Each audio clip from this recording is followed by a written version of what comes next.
Value zone hyper mart ఇప్పుడు మన అమీర్పేట్ లో ఈ సెప్టెంబర్ 18న గొప్ప ప్రారంభం.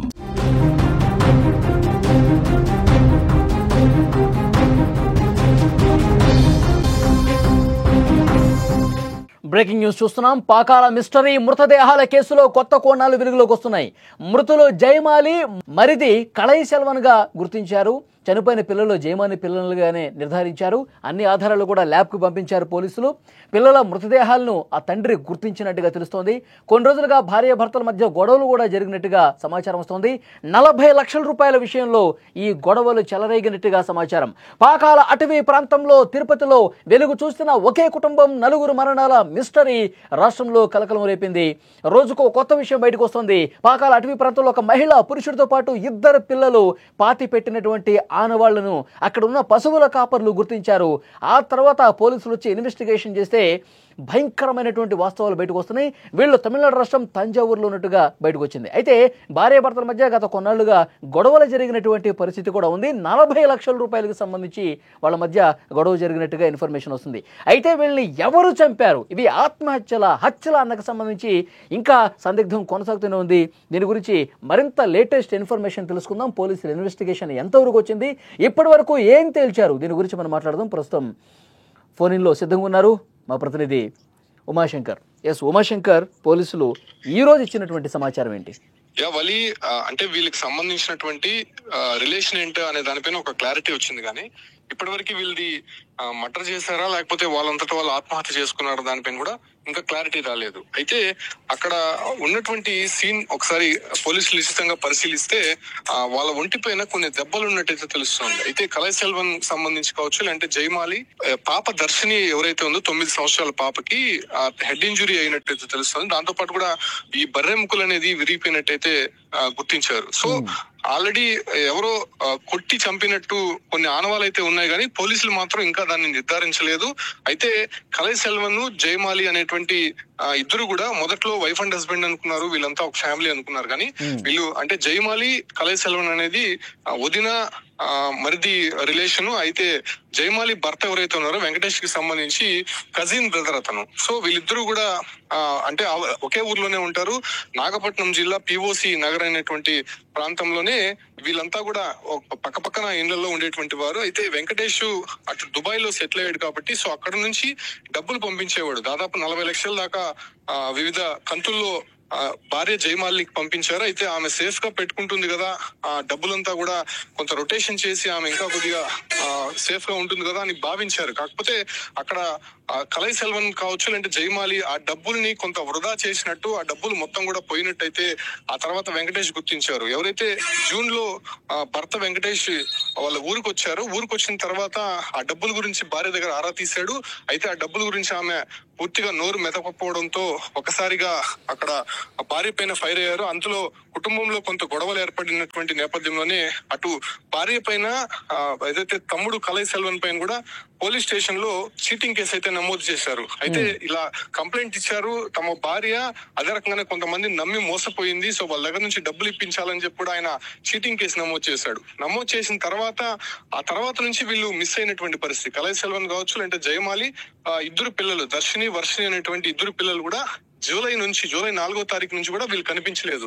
జూలై 4వ తారీఖు నాగపట్నం పోలీస్ స్టేషన్ లోనే ఎవరైతే భర్త ఉన్నాడో వెంకటేష్ వీళ్ళపైన మిస్సింగ్ కేసు నమోదు చేశాడు. సో అప్పటి నుంచి కూడా వాళ్ళు కనిపించలేదు. కాబట్టి ఇన్ని రోజుల పాటు ఎక్కడున్నాడు, జూలై నుంచి వాళ్ళు కనిపించలేదు. కాబట్టి ఆ ప్రాంతంలో అనేది పోలీసులు అయితే కొంత గాలించారు. స్టార్టింగ్ అయితే ఇన్వెస్టిగేషన్ చేశారు, కానీ ఆ తర్వాత లూజ్ గా వదిలేసినటువంటి పరిస్థితి. ఆ తర్వాత వీళ్ళు ప్రస్తుతం ఇక్కడ శవాలై కనిపించడం, అది కూడా అనుమానాస్పదంగా ఆ రోడ్డు నుంచి దాదాపు 3 కిలోమీటర్ల దూరంలో ఎవరు తీసుకెళ్లారు, వీళ్ళే వెళ్లారా అనే దానిపైన కూడా ఇంకా క్లారిటీ.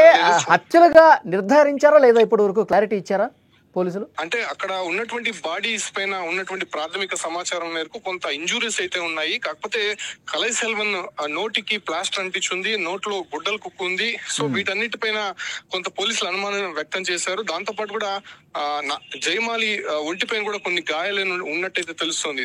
దాంతో పాటు కూడా పిల్లలు బాడీస్ అయితే నిన్న వెలికి తీశారు. కాబట్టి పిల్లలు పూడ్చిపెట్టినటువంటి ప్రాంతంలో వాళ్ళకి సంబంధించినటువంటి ఇద్దరు ఆధార్ కార్డులు, కలై సెల్వన్, జయమాలి ఆధార్ కార్డులు వాళ్ళ పిల్లల దగ్గర ఉన్నాయి. దాంతో పాటు కూడా ఒక సిమ్ లేని సెల్ ఫోన్ కూడా వాళ్ళ దగ్గర ఉన్నట్టు తెలుస్తుంది. ఇక్కడ మనం ఒకటి ఐడెంటిఫై చేయాలి. అంతకు ముందు కలై సెల్వన్ బాడీ దగ్గర కూడా ఒక సెల్ ఫోన్ దొరికింది, దాంతో కూడా సిమ్ లేదు. ఇప్పుడు పిల్లలు పూడ్చిపెట్టినటువంటి ప్రాంతంలో లోపల తవ్వి తీస్తే అక్కడ కూడా ఒక సెల్ ఫోన్ దొరికింది, దాంట్లో కూడా సిమ్ లేదు. అయితే సిమ్ తీసి ఎక్కడో వేయాల్సినటువంటి అవసరం ఎందుకు వచ్చింది, ఖాళీ ఫోన్లు ఎందుకు అక్కడ ఉన్నాయి అనే దానిపైన కూడా డౌట్ రైజ్, చాలా డౌట్స్ అయితే ఉన్నాయి. కానీ అది ఇప్పటి వరకు ఆత్మహత్య లేకపోతే హత్యలు చేశారా అనే దానిపైన కూడా పోలీసులు క్లారిటీ రాలేదు. ఫోరెన్సిక్ నుంచి కొన్ని రిపోర్ట్స్ రావాలి ఉంది. దాంతో పాటు కూడా టవర్ లొకేషన్ కూడా పోలీసులు కొంత గమనిస్తున్నారు. అదే రకంగానే 20-25 రోజులు అయింది కాబట్టి అక్కడ ఉన్నటువంటి కొన్ని సీసీ కెమెరాలు కూడా పరిశీలిస్తున్నటువంటి పరిస్థితి. దాంతో పాటు కూడా భర్త మీద కొంత అనుమానం వ్యక్తం చేస్తున్నారు. వెంకటేష్ ఎవరైతే ఉన్నారో అతను ఏదన్నా ఇది చేసి సీన్ క్రియేట్ చేశారన్న దానిపైన కూడా పోలీసులు అనుమానం వ్యక్తం చేసి ఆ దశగా కూడా ఎంక్వైరీ చేస్తున్నారు. కాబట్టి కంప్లీట్ డీటెయిల్స్ అయితే మాత్రం ఫోరెన్సిక్ రిపోర్ట్ వచ్చిన తర్వాత ఆ ఫోన్ లొకేషన్ ఆధారంగా ఫోన్ కాంటాక్ట్స్ ఎవరెవరికి చేస్తున్నారని అనే దానిపైన ఒక లిస్టు వస్తే తప్ప దీనిపైన ఒక క్లారిటీ వచ్చేటువంటి అవకాశం లేదు. ఇప్పటికి కూడా ఆ మర్డర్స్ లేకపోతే ఆత్మహత్య చేసుకున్నారని దానిపైన కూడా ఉమాశంకర్ భర్త గతంలోనే ఆయన మిస్సింగ్ కేసు నమోదు చేశాడు కదా, ఆ తర్వాత ఆయన కువైట్కి వెళ్ళిపోయాడా లేకపోతే ఇక్కడే ఉన్నాడా, ఏమైనా ఇన్ఫర్మేషన్ ఉందా? జూన్ లో భర్త వెంకటేష్ ఇండియాకి వచ్చాడు. ఇండియాకి వచ్చిన తర్వాత ఈ గొడవలంతా స్టార్ట్ అయినాయి. ఇండియాకి వచ్చిన తర్వాత తాను పంపించినటువంటి డబ్బుల వ్యవహారానికి సంబంధించి భార్య భర్త మధ్య తగాదాలు ఏర్పడింది. ఆ తర్వాత మరిది కలై సెల్వన్ తో కలిసి ఈమె కొంత డబ్బులు వృధా చేసినట్టయితే తెలిసింది. కాబట్టి వాళ్ళపైన చీటింగ్ కేసు, అంటే వీళ్ళు ఇంకొకరికి వచ్చి మోసపోయినట్టు అక్కడ భర్తతో చెప్పారు. కాబట్టి సో ఓవరాల్ గా అందరిపైన కూడా కేసు నమోదు చేయాలని చెప్పి కూడా భర్త కంప్లైంట్ ఇచ్చాడు. ఆ తర్వాత వీళ్ళు అదృశ్యమైపోయారు. పిల్లలు కూడా కనిపించలేదు, అసలు ఎక్కడికి వెళ్లారో తెలియట్లేదు. బంధువులంతా కూడా అక్కడ లోకల్ గా ఉన్నటువంటి వారి దగ్గర విచారించారు, చాలా రోజుల పాటు గాలించారు. సో అప్పటికి వాళ్ళు కనిపించకపోవడంతో జూలై 4వ తారీఖున తిట్టచ్చేరి అనేటువంటి పోలీస్ స్టేషన్ లో కంప్లైంట్ ఇచ్చారు. సో మిస్సింగ్ కేసు నమోదు చేసినటువంటి పోలీసులు అప్పటి నుంచి కూడా కొంత వాళ్ళు వెతికే ప్రయత్నం చేశారు, కానీ ఆ పరిసర ప్రాంతాల్లో ఎక్కడ కూడా కనిపించలేదు. ఎందుకంటే తంజావూరు నుంచి ఇప్పుడు వీళ్ళు చనిపోయినటువంటి స్పాట్ దాదాపు 400 కిలోమీటర్లు. అసలు ఎవరు ఎక్స్పెక్ట్ చేసి ఉంటారు ఇక్కడికి వచ్చి ఉంటారు కదా అని. ఈవెన్ వాళ్ళకి సంబంధించినటువంటి ఫోన్లు కూడా అక్కడ లేవు, సిమ్లు కూడా వాళ్ళు తీసి అక్కడే వేసేసినట్టు తెలుస్తుంది. సో టవర్ లొకేషన్ కూడా ఐడెంటిఫై చేసే అవకాశం లేదు. సో ఎటువంటి ఎవిడెన్స్ లేకుండా చేశారు కాబట్టి ఎవరు చేశారనే దానిపైన కూడా ఇంకా కన్ఫ్యూజన్ అయితే పోలీసుల్లో ఉంది. రిపోర్ట్స్ అంటే ఉమాశంకర్ జూలై 4th తర్వాత కేసు పెట్టాడు, పోలీసులు వెతుకుతా ఉన్నారు. ఆ తర్వాత అతను కువైట్ ఏమైనా వెళ్ళాడా, ఇక్కడే ఉంటున్నాడా అంటున్నా? లేదు, భర్త ఇక్కడే ఉన్నారు. ఇక్కడే ఉండి భార్య పిల్లలు ఏమయ్యారని వెతికే ప్రయత్నం అయితే చేస్తూ ఉన్నాడు.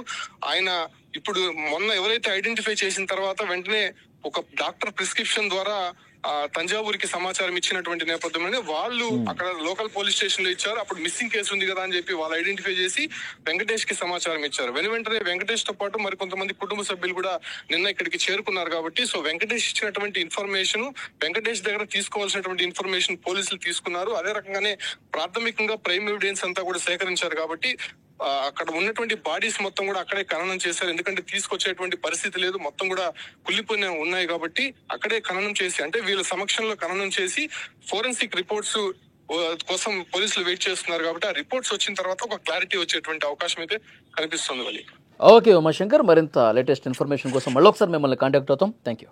అది తిరుపతిలో అటవీ ప్రాంతంలో, పాకాల అటవీ ప్రాంతంలో జరిగినటువంటి ఈ ఘటన రాష్ట్ర వ్యాప్తంగా సంచలనం అయిపోయింది. వీళ్ళు తమిళనాడుకు సంబంధించిన వాళ్ళు, తంజావూరుకి సంబంధించిన వాళ్ళు.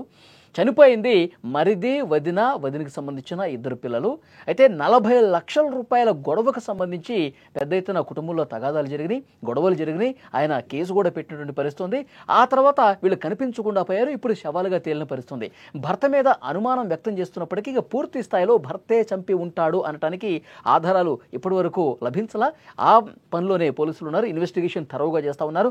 భర్తనా లేకపోతే ఇంకెవరైనా కారణమా, ఇవన్నీ కూడా వెలికి తీసే పనిలో ఉన్నారు. 1-2 రోజుల్లో క్లారిటీ వచ్చే అవకాశం కనిపిస్తుంది. అయితే ఎవరూ కూడా మనుషులు వెళ్ళలేని ఒక కారడవిలోకి, నట్టడవిలోకి 3 కిలోమీటర్ల లోపలికి తీసుకెళ్లి అంత దారుణంగా చంపాల్సినటువంటి అవసరం ఎవరికి ఉంది? నిజంగానే చంపారా? అక్కడ సీన్ చూస్తుంటే హత్యలుగా కనిపిస్తున్నాయి, కానీ ఇంకా నిర్ధారణ కాని పరిస్థితి కనిపిస్తుంది. ఫోరెన్సిక్ రిపోర్ట్ వచ్చిన తర్వాత పూర్తి వివరాలు బయటకు వచ్చే అవకాశం ఉంది. అప్పుడు పోలీసులు ప్రెస్ మీట్ పెట్టి దీని వెనకాల ఎవరున్నారో కూడా చెప్పే అవకాశం ఉంది. ఇప్పటికి మాత్రం ఇంకా పూర్తిగా ఆధారాలు లభించాలా, ఇన్వెస్టిగేషన్ జరుగుతోంది.